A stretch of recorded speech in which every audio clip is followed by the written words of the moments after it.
Say I'm going up like a bomb. I'm about to blow up just like a bomb. Hi, guys. Welcome back to the What She Said podcast. Today, we're going to talk about a few questions about college and admissions. But today, we have a special guest with us today. Danny Martinez. And not a special guest, but I'm Andrea Ramirez. Yes, and, the other Andrea. And today, I'm so excited to talk about college admissions. Oh my god, this just in. A delicious scoop about a new drama just got explosive. Oh my goodness. Better yet, an upblown catastrophe. Listen in, you'll receive news about how the atomic bomb works, creation of the bomb, use of the bomb. But don't worry, this scorching dish won't make you suffer through a boring history lesson. We'll keep it brief and bomb.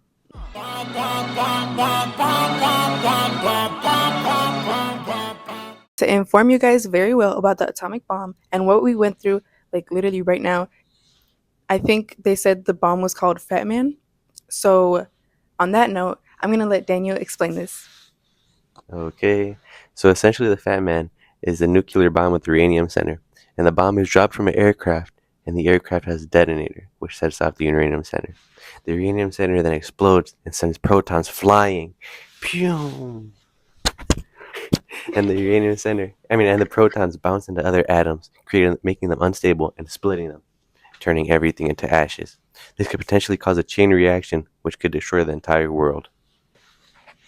Okay, guys, so you may ask, how was this bomb built? Who built it? So this really smart scientist named Oppenheimer, he was the top biggest scientist, and he gathered around all the better scientists and took them to New Mexico, where they were releasing and working on the Manhattan Project.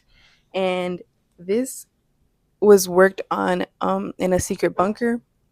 You may ask how I know this, but just know if the inside scoop is needed, I will get it.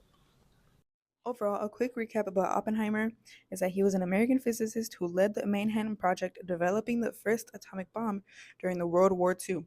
Known as the father of the atomic bomb, he later opposed nuclear arms races and faced political backlash during the Red Scare. His work shaped science and global history. In direct response from the bombing at Pearl Harbor, the U.S. warned Japan of prompt and utter destruction. Did Japan surrender? No.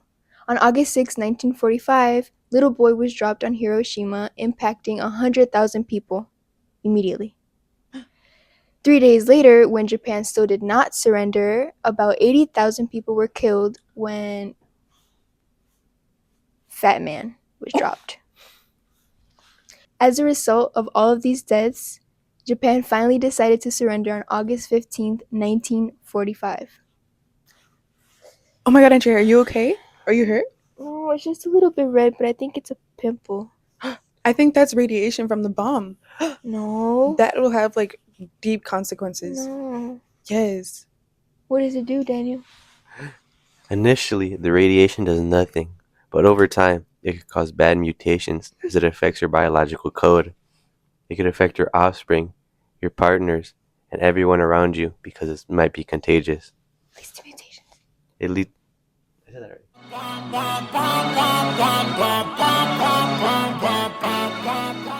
Okay, it is now 10 years later, and sadly, we lost Andrea Ramirez. Can we have a moment of silence? Okay, that's enough. Now, 10 years later, the world stage has completely changed.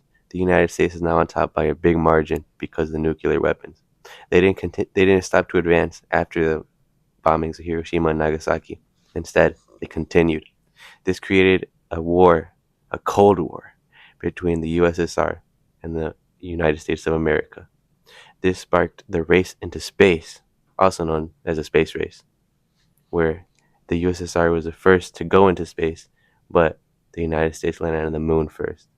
The consequences of nuclear war could be crazy, catastrophic. So as we've seen from Andrea Ramirez, unfortunately the radiation got to her and she didn't last a few months after. And you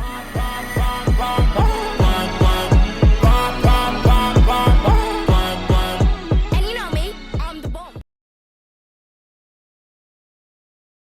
Don't you want me like I want you, baby? Don't 천천히 미라클이 주나 슬픈 마음으로 벗어날 걸 crazy 어여가도